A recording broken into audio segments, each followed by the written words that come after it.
Can I say something? Please. I've never been normal about anything ever. And when I met you, I said, oh, good.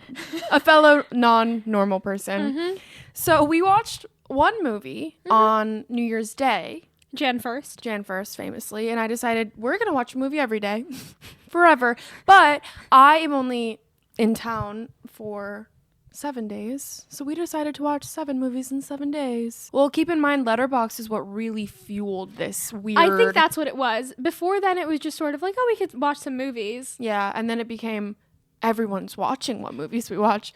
Everyone being my 60 followers on Letterboxd, like, we have to keep this up. You have been like, I'm a movie influencer now. I'm literally a movie influencer. So, and also, like, I've been on a movie kick in general. Like, I've been acting. I'm loving movies. I'm loving screenwriting, all of it. So I've been loving writing and movies, and I dragged them all into it. And you've been loving movies. I've been loving movies, and I think my mom was in this business when she was younger, so she's always inculcated that I in didn't me. know that. In what way? In India, she worked in, like, the media business. You didn't tell me that so she ever. loves... Yeah, Wait. she was, like, working on the back, and she was, like, a big deal.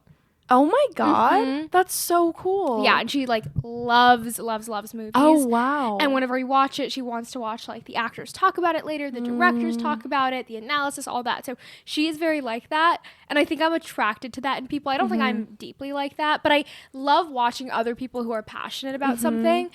And I was not a theater kid growing up, so I was not a Wicked head. But once the trailers came out, I was like, we have to watch that together. And you guys know how they've been like promoting Wicked for years. It feels like 2024 felt like so far away. And then when it came, of course, we were not in the same place. So we had to wait. Because it came out, I moved out of town, and then everyone everywhere is constantly asking you, have you seen Wicked yet? Everywhere. And I have to be like, no. And they'll be like, you want to go? And I have to be like, no, I'm actually saving myself. I'm saving myself. Because we have to watch it together. It was so embarrassing and also rude to the other people, but I'm so glad we waited. I am too. We had to watch together. I think it was one of those things though where people talked about it so much, like, this movie is all about female friendship. You will never see another movie like this about female friendship. And I will say, out of all the movies we watched, I did not think this was the one I would put at the pinnacle of female friendship. Absolutely agreed. Isn't that interesting? 100%. And is this us diving in? I think this is us diving in. So can we just say, just for clarification purposes, we're going to go movie by movie. We are not doing scene by scene. I'm not going to torture you in that regard, but we are going to give our thoughts. We've been trying to like save our thoughts from each other so you could get some fresh reaction. Yeah. I will say, like, I'm going to try to do no spoilers, but who knows? There might be a little spoiler here and there. Will take me. Yeah. Yeah. I'm going to try my very best. I don't think anything like critical, but I don't know. But Wicked has been out for like 100 years, right? So hopefully people can maybe like catch up.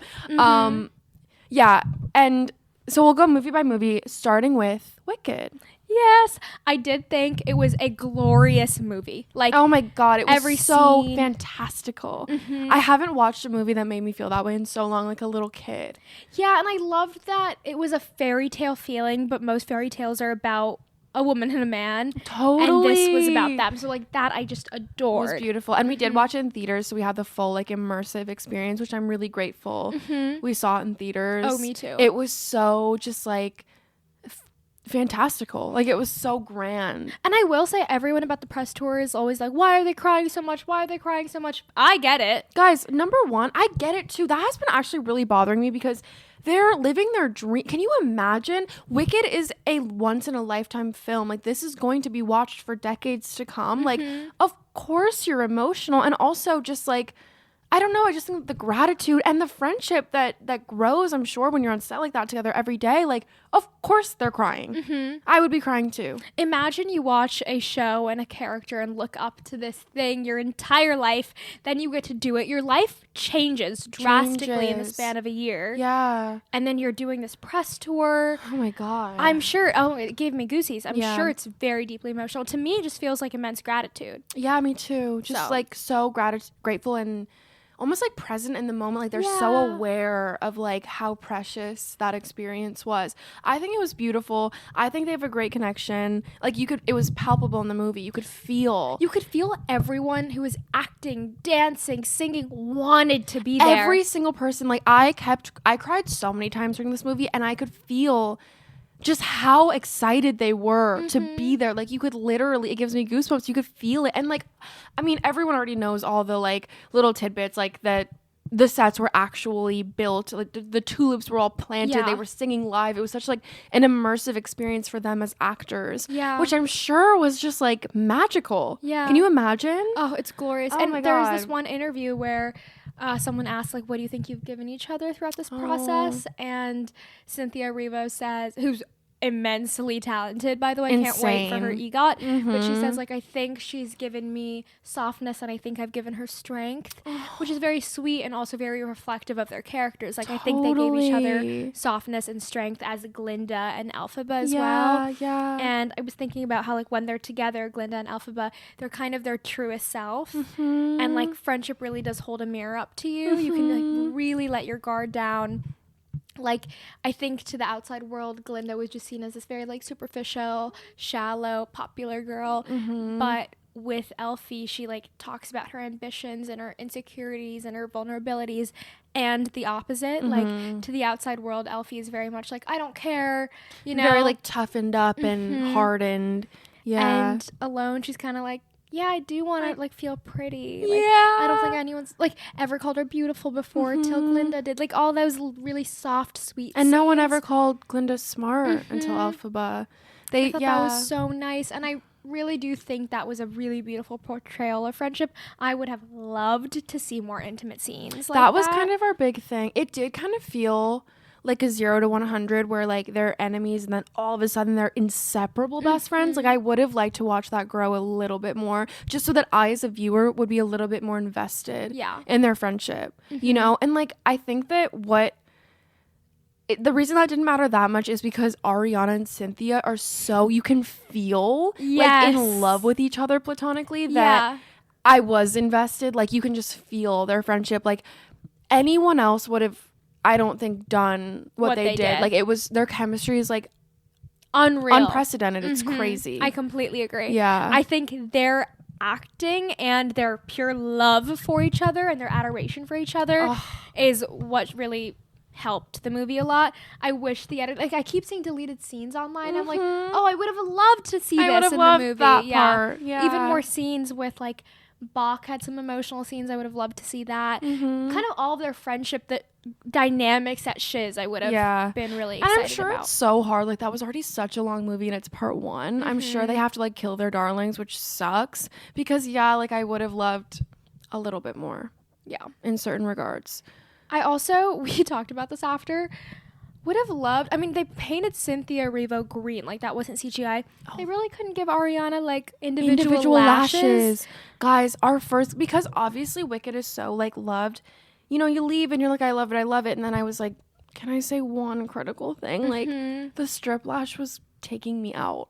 It was taking me out of the world. It feels so not fairy tale and so like, oh, I know those are the like Ardell wispies you get at CVS. Like, I don't think Glinda would be wearing Ardell wispies. And especially because they had such a close up of her eye and we were both like, oh my God. And then when she's crying, like her strip lash is falling off. Like, girl, did they spend all their time on painting Cynthia green? I don't know. But that was killing me. Yeah, that just kind of made me sad because I've been seeing so much of like the behind the scenes interviews where Cynthia is like, yeah, and I wanted her to have freckles so it'd be warmer, and I wanted this, and I wanted her braids like this, like dissecting every little thing. I'm like, no one thought, oh, maybe we do individual lashes on this one. Like, come on. Or like a little blush. Sorry, but like the makeup was like not my fave on Ariana. But she was incredible. I think like Defying Gravity is one of my favorite songs ever. Like, really? That's so like sweet. at least in a musical. I don't know, that's a huge statement, but even before I ever saw it on Broadway, which I did, technically I saw it in Chicago. I don't know if that's considered Broadway, but like I saw it live. And I loved the Wicked soundtrack even before then. And in the movie, the Defying Gravity sequence is so good and it just gave me goosebumps. And my favorite part maybe of the whole movie is like there's this scene where they realize that like they're gonna go separate ways. Like Elphaba's gonna go off and fight and Glinda's gonna kind of stay back. They're not going together. Elphaba winks at Glinda.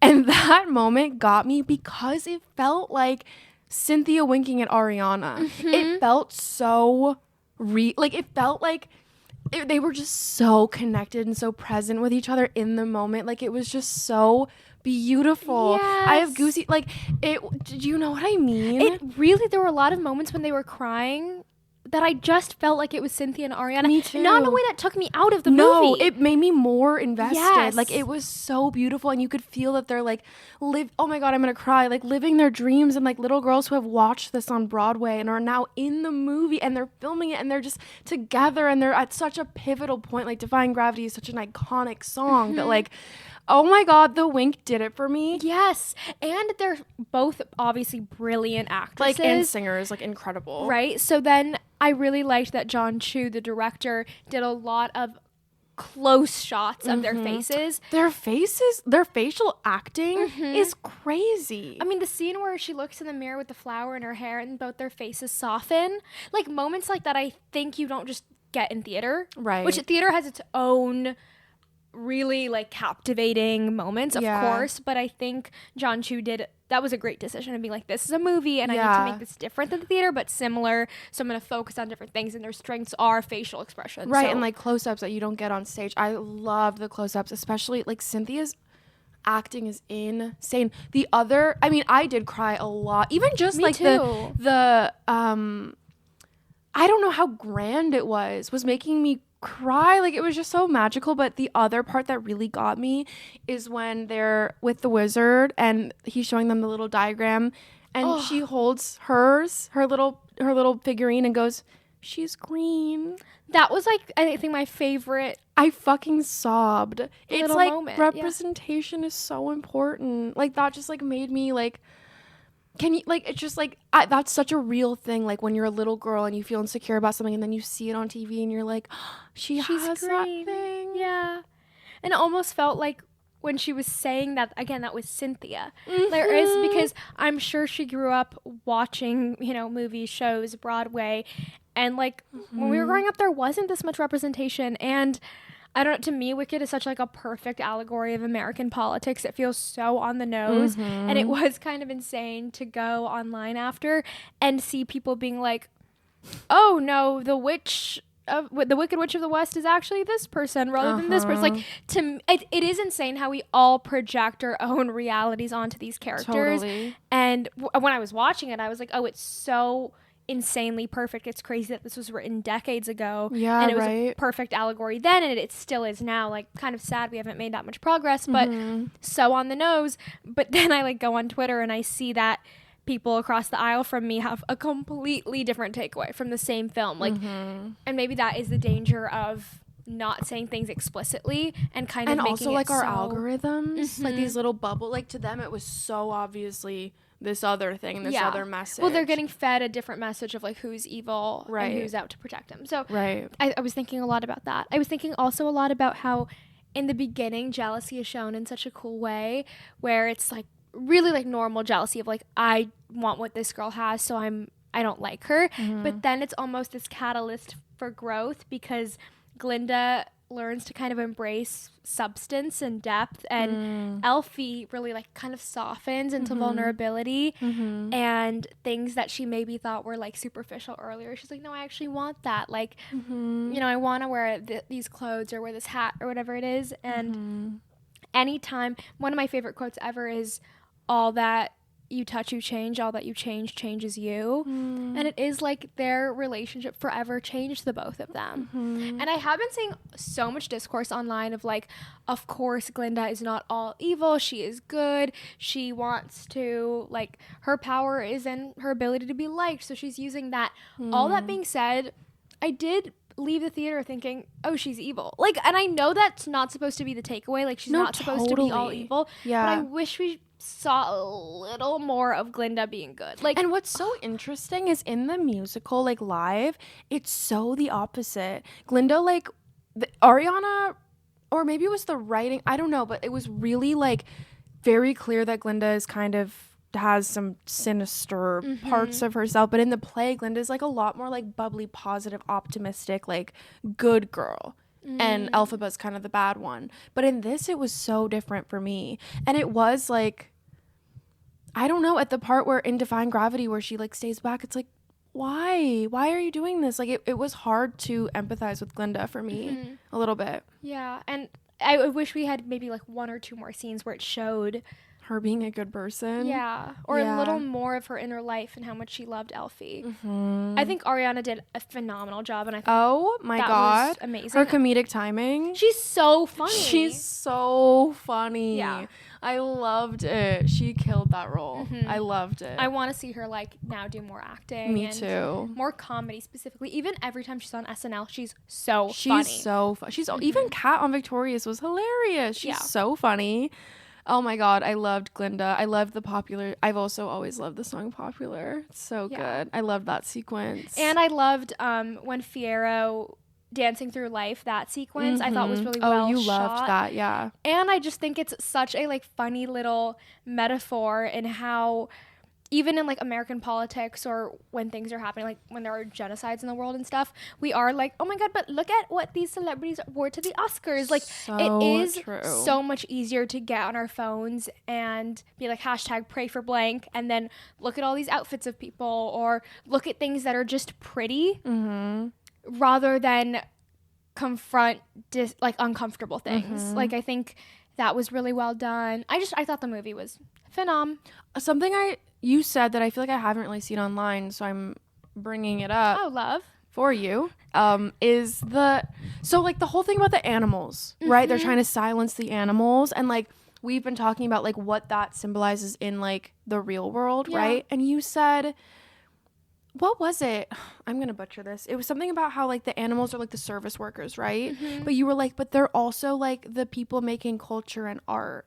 Yes, when they go to the Ozdust, everyone playing music is also an animal. And I was thinking a lot about how like in America specifically, like Black people are subjugated. America was built on slavery. And also in the same breath, we really don't acknowledge it enough at all. Like we've never really had reparations, anything like that. But Black people are also largely in charge of pop culture. Like a lot of our music and I mean down to our TikTok sounds are really often created by like Black people. Slang, like all of it. And if a Black person speaks like that, it's slang, it's unprofessional. But the second a white person or white community co-ops it, suddenly it's like popular and funny and subversive. And I was thinking that with the queer people too. Like queer people have been so in charge of culture. And like drag queens and like trans people. It's a lot of people, and those people are never given credit. Like Black people are never really credited for like, and they're always silenced. It was so, I didn't notice that at all when you said that. I really actually have not seen that online. No, that's a good take. As soon as you said that, I was like, whoa, that's so cool, because that's so true. And I think that's I think that's not talked about enough. So that was so cool that you noticed that. You're very observant in all these movies. You always say little things where I'm like, ooh, I've never heard that before. I really enjoyed the movie. And it was so fun to watch it together. I hope everyone gets to like, when it comes out on streaming, like watch it with a friend. It was so beautiful. It was a great experience. I would rate that movie 5 stars on Letterboxd. And you already did, because it's already on your Letterboxd. Yep. Yay. Okay, that's movie 1. We are okay, good. 20 minutes in. Oh, good. How did that happen? I have no idea. Oh God, so sorry guys. Okay, moving on. Movie number 2. So this is super important to me, culturally, spiritually, emotionally, physically, sexual. Oh my God, literally. Yeah. Uptown Girls, 2006, 7? I don't know. Starring Brittany Murphy. My favorite movie of all time, like literally if you asked me what's your favorite movie, I would say Uptown Girls. I had in my bedroom growing up like this little tiny box TV that only took DVDs, and I had an Uptown Girls DVD and I would watch it going to bed every single night. And Brittany Murphy is my sexual awakening, like in that movie specifically. Like I was so down bad for her, and I revisited it recently and I thought to myself, oh my God, this is me. In every way, this movie is me. And so now I've made it my mission to watch it with everyone in my life. And by that, I really mean just you. Like I was like, my goal is to watch Uptown Girls when we're in San Francisco together. It was insane because we start watching the movie. You were, okay, something about me. I showed her one of my favorite movies. I could not be normal or chill about it. We'll discuss later. Yeah. You were being so normal and chill. Like you really didn't say anything, let me see it through my own lens. It was my first time watching it, and every passing scene I'm like, oh my God, you manifested your current life Literally. because of this. Because like one of the opening scenes is she has a little pig. She's so manic pixie dream girl. She's so, what you guys know I love. And she like has these little stairs next to her bed for the pig to come like walk up. Theo, your dog, has those exact stairs. And Theo oinks like a pig. Like, he's basically a pig. And they're the same size. Yeah, like, and we're so both in funny. a king-size bed. She's like sleeping in all day. She ignores So her you. phone. So me. It was so you, even down to she starts seeing someone and she's like, get him out of my apartment. He's still here. Once he wants to leave, she's like, wait. What do you mean What you're do you mean? leaving? Like, how do I get you back? She freaks out. I look over at you. I'm like, oh my God, this is where it came from. Literally, it is so me in a movie. Even like, I loved her apartment. It is so girly pop. Like, it's so all the me. packages she's getting. I'm like, okay, influencer. Flowers everywhere, packages. Her neighbors are annoyed, but she's just like this princess. As she's leaving in the beginning, she like, I need the perfect accessory for my hair. She takes a lampshade. She puts it in her hair. Like, I can't get enough. I eat that shit up. And she's beautiful. She's so gorgeous, sexy. Basically, the premise, if you haven't seen it, is this Nepo baby whose parents passed away and she's kind of just living off their inheritance, loses all that inheritance and has to get a job for the first time ever. Which I love that trope. Like, I love rich it girl too. has to be poor. Oh my God, the best. She coincidentally is offered a job to nanny for this like other Nepo baby. And this little girl is 8 and she just turned 22. Yeah. So it's like these two girls and it's... Oh, and can't stress enough, the little girl is the other wolf inside of you. Yeah. She has major health anxiety. She like brings her own soap. She's like, have fun with your meningitis. She's like, she's has to take her pills and alarm set. Like, she is so funny. They are both literally me. And not to make this all about me, but it's true. But it was all about you. That movie is about you. It's crazy how that happened, isn't it? But it is also just like, I love that movie because when you're first showing it to someone in the beginning, it's like, oh, this is just like a silly, goofy, girly rom-com. But then it's actually like incredibly deep and insightful. So poignant. It is. It really is. And like, you watch this relationship between this little 8-year-old girl who has been basically like parentified. Like, her mom is absent. Her father is like sick and in a coma. She's basically like raising herself, having to deal with these realities of this life. She's like at a club on the weekend. She has like a very hard, like a life that an 8-year-old girl shouldn't be living. And then this 22-year-old girl who's complete opposite, like princessy life. She takes nothing seriously. She's sleeping all day. She's just so unserious. And watching them, just like Linda and Elphaba, like heal these different parts of each other is so beautiful. And I think that, like, do you know the Mitski song, First Love, Late Spring? Yeah, but I don't think I've like analyzed the lyrics. That's okay. But there is one lyric specifically where she says, I was so young when I behaved 25 and now I've grown into a tall child. Like, that lyric encapsulates all of Uptown Girls. Like, that's exactly what it feels like. Like, when you're young, a young girl, I feel like there's so much pressure put on young girls. And then you grow up and you kind of just yearn for that girlhood. I'm going to stop talking. Please tell me your thoughts. No, that was so beautifully put. I was thinking a lot about the same thing where like grief can be this catalyst for so many different kinds of coping mechanisms because you see for the young little girl, she has been like, okay, I need to be in control of everything. I need to be an adult. I need to follow the rules like to an extreme degree, like wash my hands for this amount of time, everything, versus the other way where she's kind of like, nothing matters, so I might as well act like nothing matters. Right. And I thought that was beautifully done. And obviously they heal each other throughout the movie, which is like, again, one of my favorite cliches ever. Me and like too. they're two halves of a whole, Me Molly too. and Ray. Yeah. And like you can see Ray is very disciplined and Molly is very chaotic. And they become this emotional support system for each other. And by the end of the movie, they start acting like each other. And it's like so sweet because that is what friendship is. And I know they have this huge age gap, but it does feel like about female friendship still. Yeah, it does, because Molly has this wounded little girl inside of her, and Ray is this like little girl pretending to be a grown woman, and I don't know, it's just it's so beautiful, so healing. I think that I also cried. I think I cried like every single movie we watched. I'm just a crier. So are you. We're movie criers for sure. I also cried, I think, during our every movie. single one. The part that really gets me, this is a spoiler alert,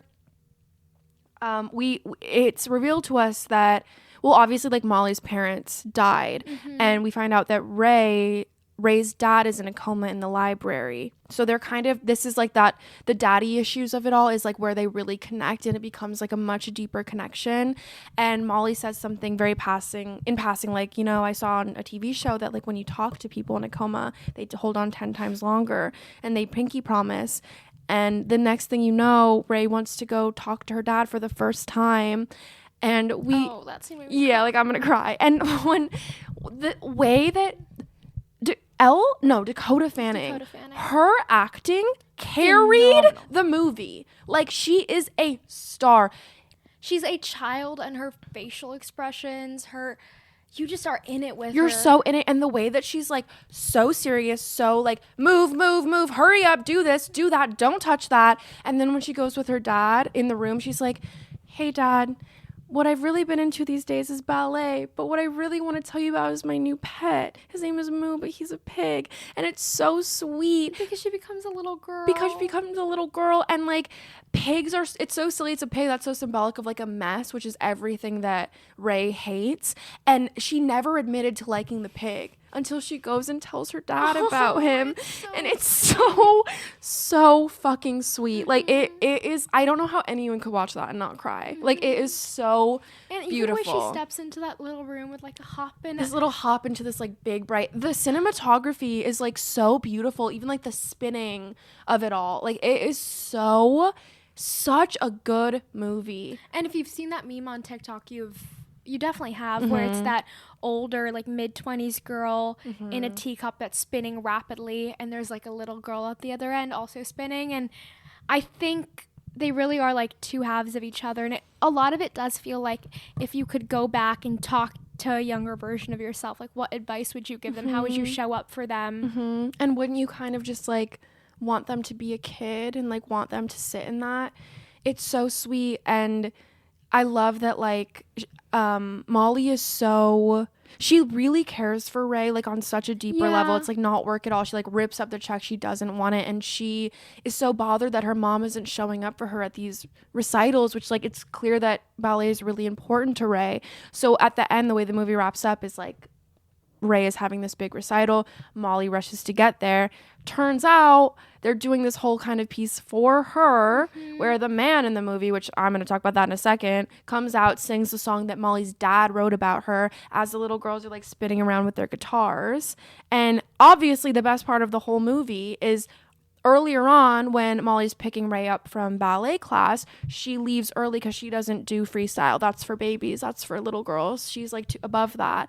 And then at the recital, she freestyles. Oh, I cried so much. The symbolism of that, like, letting it go. And since I've watched this so many times, I can, like, pick up on things. And what I noticed is there's a moment in the bedroom where Ray is listening to Mozart, and Molly's like, okay, let's put on the top 40. You need to, like, be normal. You're being weird. And she puts on music and she's dancing. And I think it seems very natural and effortless, but I think it was a bit choreographed because Ray, like, picked up her little dance moves and does, like, the exact dance Molly does in her room when she was freestyling. Like, it's so, like, you could tell she looked up to her so much, even though she didn't want to let us in on that. Yeah, she never kind of lets you know she looks up to her, because she's always kind of like, no, you putting need her to down. do this and you need to do it like this. Yeah. Oh, what a gorgeous movie. We need to talk about the man in the movie. That's, like, the one critique. Well, I also think it was so funny because it's something I think about often as someone who, like, I have a lot of straight men in my life. You date them famously. I date them famously. I went to school with a ton of them. A lot of them are my friends, etc. There is a clear pattern in this movie where whenever she's shown to be, like, a little ditzy. A bit ditzy. I love a ditzy woman, famously. Of course. And at some point, the guy, like, he left his jacket at her place. And so she cuts it up and makes it this, like, very artsy, cool, forward-thinking leather jacket. And when he sees it, he hates it. Okay, he's like, what have you done? What have you done? Why would you do this, etc.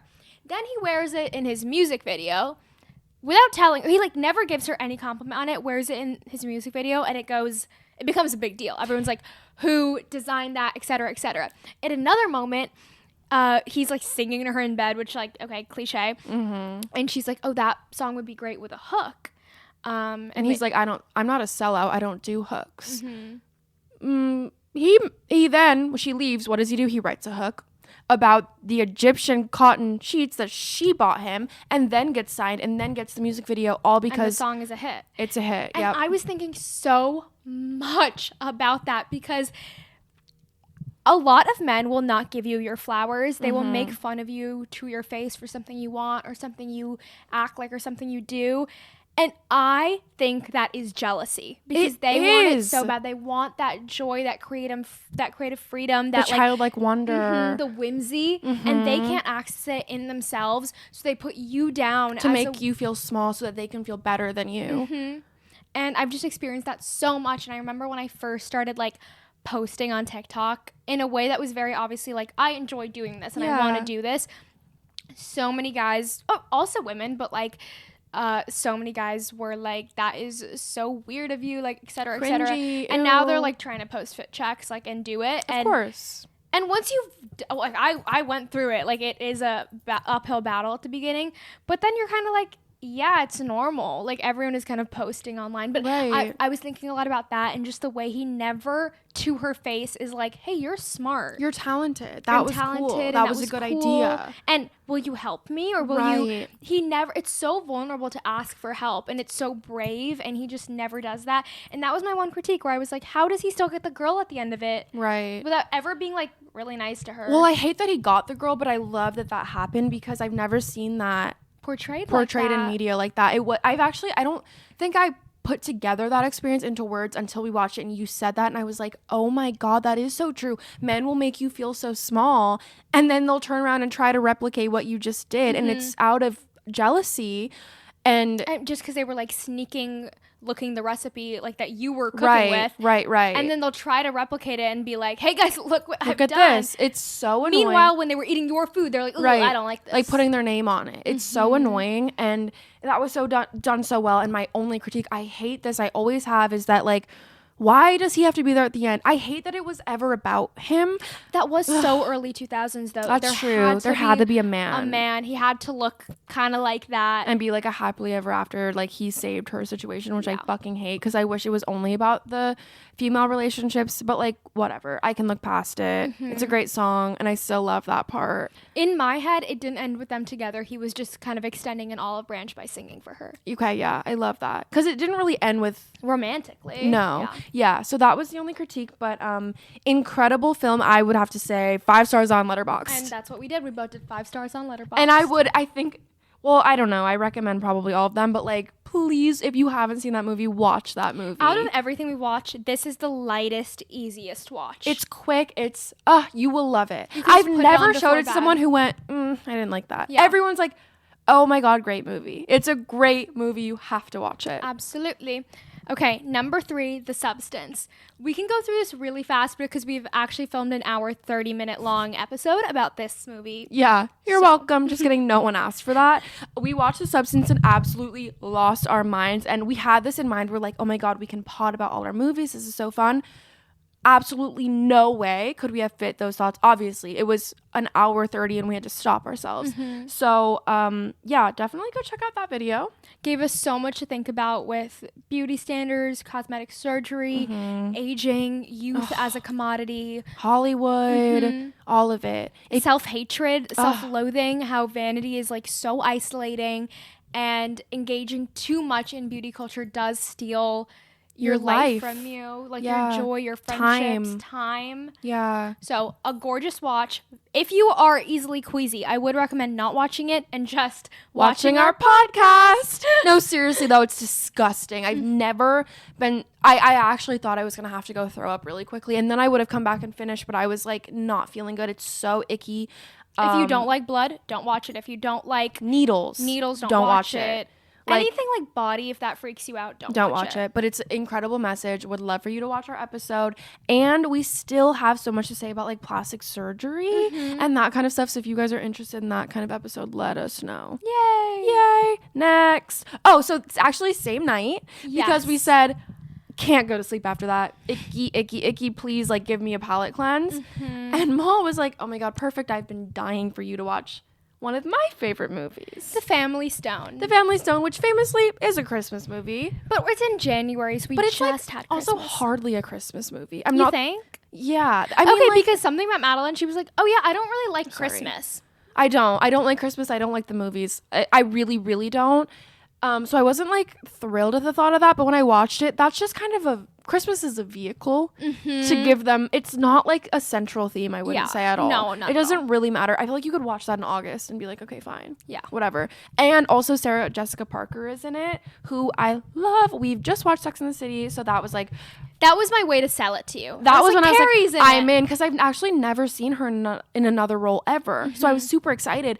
And then when it started and I saw Rachel McAdams looking like the most beautiful person to grace planet Earth, I said, oh my God, how does she look like that? Can you believe it?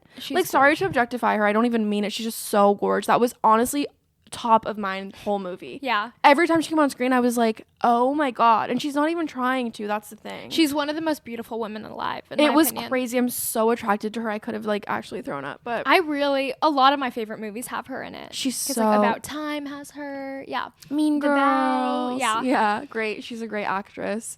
And easy on the eyes. Easy on the eyes. To look at her. So this was my first time watching The Family Stone. If you haven't seen it, it's a Christmas movie about a very cliquey family, and one of the sons brings home a girlfriend. So it's kind of like for the first time. So it's kind of you watching like this woman be introduced to this family. Also, mind you, she's not the most likable person alive. She has a lot of quirks. She's kind very, of like Carrie. Yeah, she's very uptight. It was like really fascinating. It was like a fun movie. Like it was just fun and it was silly. We really needed a palate cleanser, so it was kind of perfect. It was perfect. I love like family tension, drama, that kind of thing. And it's a stacked cast. Like Diane Keaton is the, matriarch of the family. And there were just so many scenes. Keep in mind this came out, I think, 2008, right? Yeah. And one of their sons is deaf, which, by the way, at some point, Madeline, like, looks away from the TV when everyone is, like, sign languaging to him. And I was so nervous if she missed that one scene, then she would have to learn he's deaf a scene later. Another way. Well, this is where, like, when we watch Uptown, and mind you, like, in my head, I have the battle. I want to be like, hey, by the way, pay attention to that. Like, I want to, but I was like, I'm going to be chill. And then we put on this Family Stone, and I was being annoying because I was distracted. We just watched The Substance. I'm on my phone. I'm eating, and you kept going, okay, I'm going to need you to look at the screen. Eyes on the screen. Did you see that? I'm going back. You're missing everything. And I went back. You went back, and it was because they were speaking in sign language to him, and she was so worried that I wasn't going to get that he was deaf, which I like, okay, thank God. Thank God I got it. And you would have gotten it eventually. I just wanted you to experience it properly. Yeah. So thank you for that. But not only is he deaf, he's also gay and has a boyfriend who's a black man. It was kind of progressive. Very progressive for 2008. And there is this scene at the dinner table. So Sarah Jessica Parker is the like new girlfriend they're bringing home, right? Everett is bringing her home. He's also hot, the guy who plays Everett. I couldn't disagree more. Got it? So Sarah Jessica Parker's character has also brought her sister to Christmas because she was so uncomfortable. And the sister asks the couple, this interracial couple, like, oh, does race matter to you when adopting? And like Sarah Jessica Parker acts like, oh my God, what a crazy question. Why would you like, say that? That's so inappropriate. Bring up race, right? And they're all like, no, it's fine. That's fine. Whatever. Like everyone's kind of okay with that. And then she's like, oh, have you thought about nature versus nurture at all? Like, what if it is gay? What if it's a gay baby? Because you guys are gay. You're gonna rub off on it. Which I thought was an insane question for 2008, right? And then you can tell everyone at the family table is starting to get really uncomfortable. Like really uncomfortable. And then she's just digging a hole. She is going further and further, and she's like, well, I wouldn't want it to be any harder for you because he's deaf. Well, because the mom is like, I was kind of praying one of my sons turn out gay. Oh, yeah. And she was like, you're joking, right? You wouldn't actually want life to be harder for him. Well, and also she says, wouldn't you want your kids to be normal? She uses the word normal in some context that is so uncomfortable, and I think that's when the dad snaps. Derogatory. He's like, we believe in this house, like, you're born queer, and like you love who you love. You love who you love. He like puts his foot down, and till this point the dad had been very like quiet, gentle, silly. So she ups and leaves, and there's this gorgeous scene because he's deaf, and you can tell he's obviously like really lost in the conversation because she wasn't sign languaging, right? So he is kind of looking around. He's sensing the tension of his family. He knows they're talking about him, right? Like, he's acted this beautifully, and he like looks down, and Diane Keaton, to get her son's attention, like throws a fork at the table where in front of him, and he looks up. And she sign languages to him, hey, I love you. You're perfect to me. You. Yeah, and she's so, like, firm in it. She's like, you need to know I love you. Oh, my God. And that scene makes me cry. Like, something about that scene was so beautiful because not for a minute does anyone in this family love him less. It's just the warmth in that house is so special to me. I love it. It was so beautiful. And it really powerful for that time, like, for parents to be just so accepting and, like, I don't know. It was so powerful. That was really beautiful. I was not expecting it to have like that kind of message from a Christmas movie. I was like, oh my God. It's such a different Christmas movie. And it shows like older romance in a really beautiful way and older intimacy. Like you never see old people having soft, powerful intimacy like that. I don't want to spoil the ending, but I do think the ending is a little bit unrealistic. But in a way that is kind of perfect for a Christmas movie. You're kind of like, okay. It's fun. It's like, that's what made it a movie and not just like a story about people. Like it was like fun. I loved it. I don't know. I really liked that movie. It made me really happy. I guess the movie doesn't have like crazy analysis or themes. It just makes me feel warm and cozy. And I think if you are having a rough night and you want to feel like you're part of a family that loves you, this is a good one to turn on. It's like a warm movie. It makes you feel good. It was very nice. It's like sad and heavy at certain parts, but like in a good way, almost in a way that like makes you grateful for being alive. That's exactly what I was gonna say. Yeah, highly recommend. Yay 5 stars for me. I think I gave it 4 on Letterboxd. That's totally Is that messed up? No, it's not at all. I don't know why, because I was giving everything 5 and I thought to myself, I can't give everything 5. That's totally I don't really have any critique though, so maybe I should have changed it. No, 4 is fine. It's not like this insane movie that it wasn't like the craziest. Yeah, there's no like paradigm shift about this movie like there is with a movie like The Substance where it just rocks your world. It doesn't rock your world. I think that is why I find it so comforting. It's comforting. It's a comfort movie for sure. Loved it. Yay. Next. What did we watch next? I think then we, of course, watched Promising Young Woman. Oh, good. Which was an insane movie, I will say. Sorry. That's okay. I don't think I would ever recommend this movie to someone ever. Because it was the most triggering piece of media I've ever consumed. I can't imagine anyone not being triggered by that ever. That was crazy. Also, like, spoiler alert, not about the movie, about this podcast episode you're watching right now. We lied to you. We watched 8 movies, but we didn't really include Promising Young Woman because, another spoiler alert, we made a whole other episode about that because we had so much to say. So we're not really counting that, even though it was on this in this little sequence of us watching all the movies. But if you want our thoughts, there's an episode coming. It is a brill movie. Like, I do think the writer-director is one of the smartest people alive. Brilliant. So good.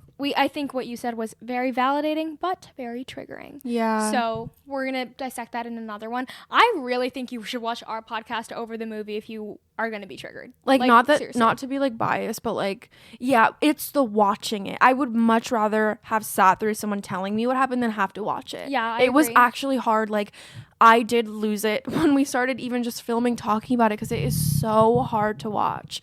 It's really triggering in a validating way and really validating in a triggering way. So just that one out of all of these, I would be like, maybe don't watch. Yeah, I agree. But like 5 stars on Letterboxd. Oh, and me too. So glad it was made, and very powerful, important film. I kind of want every man ever to watch it. Me too, but I'd be fucking pissed because they wouldn't get it, and that would upset me. So like, I don't even want to think about them. True. Next. Bottoms. Okay, we asked our Instagram story at KissPod, if you don't follow us, what movie should we watch? And that was, I think, the most requested movie. And it's so interesting because I have watched Bottoms before. I watched the first like 20 minutes with an ex-partner of mine, and I was like, we hate. And I was like, I hate this movie. And then watching it this time, I loved it. And that goes to show the person you're dating can really add an icky lens to your life. Because it's a great movie. Were they talking through it, or what was going on? Just generally being around them made me miserable. Like, everything was miserable. I will say also, I think I was going into it expecting this like beautiful lesbian high school love story. I see. Which I would say it isn't that. It's not like, it's more on the com, not really the rom. I will also say, and I mean this in the most positive way, I fear it's going to be taken out of context, but it kind of felt like a couple college kids for a final made a movie, and this is the movie they made. And I know that sounds like I'm saying a bad thing, but I mean that with the best intentions, because it felt so funny and like they were having fun making and real. Yeah. Like Napoleon Dynamite. Yes. You know what I mean? It's like, it feels like a project amongst friends in the best way. Like, it was so fun. You can tell everyone is like liking the writing, liking delivering the lines, liking hanging acting with each out other. with each other. It was so fun. I am a huge Rachel Sennott fan. Like, I am obsessed with her. I think she's so cool, so brilliant. I really am inspired by her career path. Like, I really aspire to be like her in a lot of ways. So I was watching it under the lens of like a girl in her 20s writing and making a movie. How fucking cool. Like, what an accomplishment. And they're so authentic. It's so authentic, and it's such cool representation. Like, lesbians in high school who are weird and awkward. And like, I loved it. Even the idea of like, okay, how do we start touching girls? Okay, let's make a lesbian fight club. Like that's hilarious. Like, that's so funny. Yeah, I guess we should be giving a little like what the movie's about. It's a lesbian fight club in a high school. How funny. And I just, like, I didn't take away anything like groundbreaking. Like, I wasn't like reevaluate. I was just like, that made me feel so happy. Yeah. It was so silly goofy. And I'm so happy that high school girls that are queer have that movie. With a bunch of like diverse, different looking lesbians. Like, I liked that it wasn't very stereotypical. Yeah. I loved Kaya Gerber. She killed that. She played the mean girl it was so funny. It was so stereotypical. It was kind of like, you could tell it was really inspired by Mean Girls in a lot of ways, which is like the best movie ever. So like, you can't really go wrong. I loved Bottoms. I thought it was an amazing movie in like a silly way. What did you give it on Letterboxd? I give it 5. Oh, I give it, okay, here's the thing. I did fall asleep in the middle.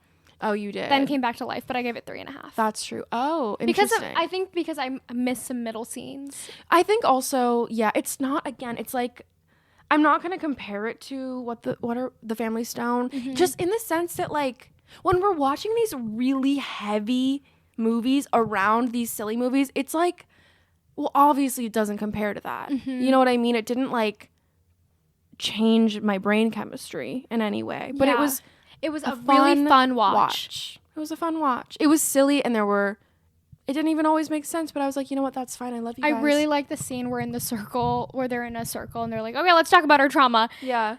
And well, she says it in a really crazy way, but she's like, who here has been like raped? Or like, you know, it was kind of insane, but every girl like puts their hand up and everyone has this unique story. And there was actually a lot of commentary on women, the way the women are treated. The writing was so smart and intelligent, but was given to you in a very palatable, accessible way through joy and humor and levity, and set in a high school. Kind of the same way Mean Girls is. I think something that you miss, and then I'll move on, is you know the teacher who was like their chaperone or whatever? At some point he's like feels misled by them, and then he goes and writes on his whiteboard like, feminism sucks and this is why there's never been a female president. It's just funny. It's something like, it's so ridiculously silly. I did miss that for sure. It was funny. I liked it. I love Rachel Sennott. I think I'm biased because I love Rachel Sennott. Yeah. Next. Okay, well, the next is also a Rachel Sennott star, Shiva Baby. That was next?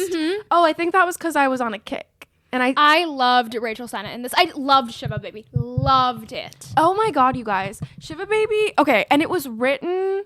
So Bottoms was written by Rachel Sennott and this woman, Emma. And then Emma fully wrote and directed Shiva Baby. So that was like, I think, their first little moment together. Maybe, I don't know, maybe they're friends. I don't know the lore.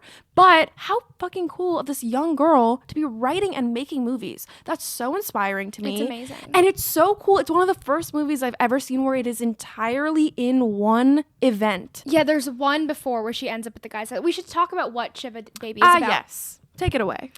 It is about a sugar baby who goes to a Shiva, which is like a Jewish funeral, which it was amazing Jewish American representation, I will say.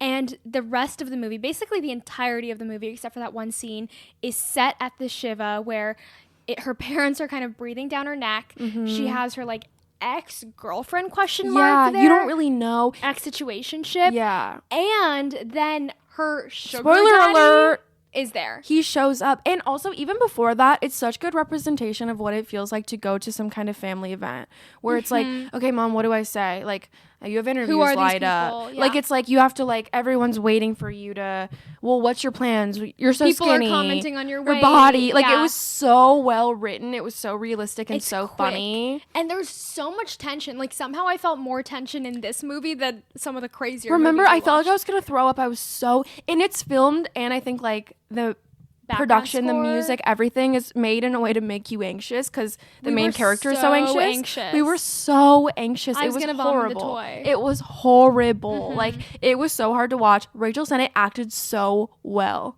You could feel it. Like, we were in it with her. I loved it. It reminded me, I think Jewish culture is very similar to Indian culture, and like I felt like there were a lot of parallels and similarities, but the way everyone wants to know your business and like kind of feels like they're entitled to give you their opinion of what your life should be run like and what her parents want from her, and seeing the other kids and comparing herself to the other kids. And like the first scene where she's being a sugar baby, she has her hair straightened and she's like being very put together, etc. And then when she's her like family friend self, she has her hair curled like it normally is. It's like her very natural hair. I just think every little thing was really well done. Was so like good. The food at the Shiva. The bracelet, he gives her a bracelet, which later comes back. Oh yeah, Diane Agron is in this movie. Mind you, Diana Agron, like, she is looking beautiful as ever. I'm sorry that I'm objectifying women in this podcast. I don't mean it. It's just like, holy God, she looked beautiful. I will say, episode kind of made me a Gaylor because I was like, of course Taylor was into her. Look Who at would her. it be? Yeah. She's so, and she acted so well too. It was so good. The writing was so good. This is also another movie that makes you angry at men. That was kind of our theme all week. Yeah, because it was like, why is he not more scared? Why is she taking the burden of this? Like, I don't know.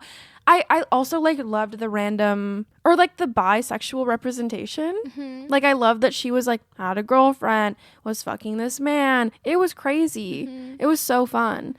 And it is like you never know what she's about to do. You don't know what's going on. She makes some very questionable decisions. She makes a lot of decisions I would have never made in a million years, but that almost makes it fun. Yeah. Because it's like, what is this girl thinking? Why is she acting this way? And at the same time, you're kind of empathizing because, like, I'd probably be acting weird too. How do you handle that situation? It's so good and it's so cool. Yeah, and you feel the tension of like, okay, girl, your parents are downstairs. Why are you doing that upstairs? Right, and also like, oh my God, that man has a wife and a baby. It was, again, an unrelenting movie. Ugh. I will say, the movie ended and I was like, oh, it's over? That's what it was. The ending felt a kind of unsatisfying to me. So unsatisfying. It was a short movie too. They definitely could have gave us a little something. It was like, I wanted more. When it ended, I was sort of like, oh, what was the point of it then? There were a few moments where they leave you guessing and you think, oh, in the end, I'm going to find out what just happened. You don't. That was my only complaint about that movie. Yeah, I would have loved it to wrap up in like a nice little bow, satisfying way. Me too. Even if we didn't get answers to everything, just to have some sort of like thesis statement conclusion. You know, like this is the takeaway of the movie. Like it kind of, when it ends, you're like, oh, wait, what? And my anxiety all time high, and you're not even gonna like help me come down. Like it was hard, but like, I don't know. It was a great movie. I'm assuming that was like a low budget, like that girl's first movie I think she's ever made. So given that context, like incredible film. So good. So fun. Great concept. Loved it. I think I gave it 4 stars on Letterboxd. I think I gave it 4 as well. And I feel really good about the 4. Me too. It's a great debut feature. Like she should be very proud of herself. And then next we have I couldn't tell you. That's My Old Ass. Oh, My Old Ass. That was another highly recommended film. This is the movie I cried the most during. You were sobbing. I was sobbing. You were like heavy, like I was like, oh my God. It was so, okay. Long story short, this movie is about a girl who on her 18th birthday decides to trip on shrooms with her friends in the forest. Oh, good. Yeah. A great idea. Yeah. And it happens to be faced with her 39-year-old self appears, and they're having a conversation, and she kind of like builds this relationship with this future version of herself who's giving her this very vague advice. And we just kind of have to watch that unfold and like why she's saying what she is. I will say God, I have to say this. I'm so sorry. The main girl reminded me so much of JoJo Siwa. You have to say that because once you said it, and I don't want to make you feel guilty, but you did kind of ruin But how did everyone not think that? Is everyone thinking that? She was like JoJo Siwa's to the clone. T. Yeah. Like, they talk the same. They look the same. They When laugh she started the same. dancing? The dancing. Guys. Oh my God. There is a one less lonely girl sequence in that movie. Oh, the full song. Don't you worry. Oh yeah, it's not like a sequence. It's like we kept thinking it would end. And No, it's Jamal so kept good. saying that I could have done with less, and I was like, that's so offensive to my culture. This is everything to me. I felt so represented in that moment. Another bisexual movie. Yeah, our last two were incredibly bisexual. Wow. Did we watch any straight movies? Family Stone. No gay person. Substance. There's really no sex happening. True. Did we watch any straight movies? Am I like kind of radicalizing you? Wicked. Well, oh, we should talk about that. Do you think they were munching box? I think they were munching box. Really? I think they were friends. I think they were friends, but I think that sometimes they never mind. I think they were friends. What? I think there was tension. I think it was homoerotic. In the book also, gay. Okay, yeah, I haven't read the book, but I read that Oh, good. on Twitter. So, which is famously a really reliable source. So, yeah. Awesome. yeah. What were we talking about? Wait, what My Old Ass. what else did we watch though? Oh, Uptown Girls is so straight. Oh, good. So we got one. Next. No, I wasn't like, that was a joke, everyone. I feel like I needed the representation for the heterosexuals. I really liked My Old Ass. I did feel like every now and then I was checking my phone. Like, I wouldn't say it was like a no phone, I'm locked in movie. No. But 5 stars for me. It is such a sweet thing to think about. Like, if I could talk to my 39-year-old self, would I want her to tell me what to avoid, or do I want to make the mistakes on my own? It was a beautiful message. I will say the beginning is so slow. Mm-hmm. It's so slow. And then we get to the point where, like, she meets the 39-year-old and then she goes away and you're like, what could possibly happen from here? Like, that has to have been the movie. And it gets good, but, like, I loved the message. I don't think I'd ever watch it again. Unless it was in the background of me doing something. Does that make sense? I wasn't, like, locked in. I feel like I would watch it again to show someone else it. A beautiful message. It's beautiful, and it, like, there is something about, I love movies like that. Like, About Time is one of my favorite movies. Yeah. Things that make you feel just so grateful to be alive and in the present day. And it is, if you're ever feeling like you're in a rut, literally pretend like you're from the future to experience that day, just to be like, oh, this is what I look like. These are who my friends are. This is what my day looks like in this moment. Like, that is such a special feeling. Yeah. And I think that's what it made me feel like. And I really love Aubrey Plaza.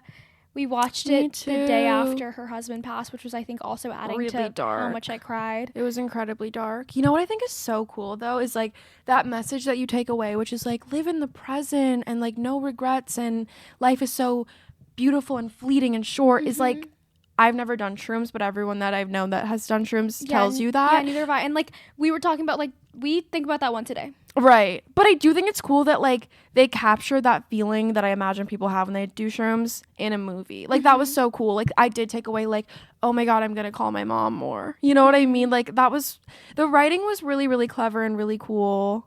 And I really, I liked it a lot. I liked it. It was great. It was sweet. It was, like, A very sweet movie. very sweet, very warm, very sad.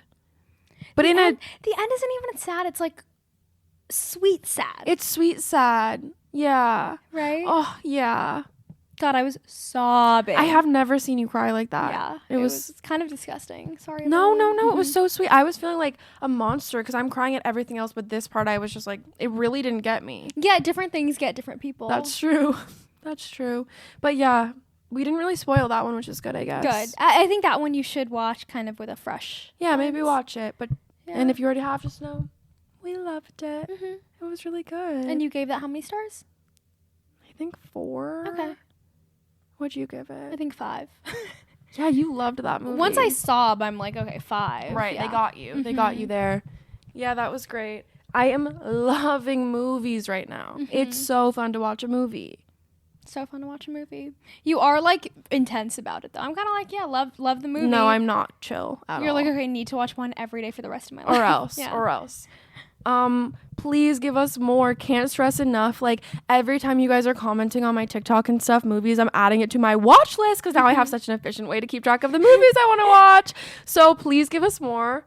And, like, be so honest. Do you like our commentary or no? Yeah, like, is this sort of like, hey girls, love you guys. Maybe this isn't your thing. Like, maybe you guys should stick to the not talking about media for entire episodes. And be very kind about it, please, because we are crying. Like, hey, can I say something? Like, I loved your other episodes. Like, that's how you could say it. Yeah, positive affirmations only. Yeah. Or you can say, can I say something? Kind of loving these episodes. Maybe another, like, 10 movies in 10 days coming soon, if you want I do that. feel like we're not film bros. Like, I watch film bros online, and I love their critiques and the way they can analyze something and be like, and this scene is like how they did this in The Shining. We're not that. But isn't that beautiful? Don't you want a film girly? Yeah, we are, like, literally, like, about to go to sleep just chatting about the movies we saw. Yeah. I like this vibe. So. I like this vibe too. I'm having fun. I had fun. And we can do this with books, music, TV shows, whatever you want. Yeah. Yeah. We're here to serve you, really. Yeah. Okay, we must end this because I'm getting hungo. Oh, I'm getting hungo too. Oh, perf. Cheers. Okay. Love you guys. Love you. 1, 2, 3. Mwah.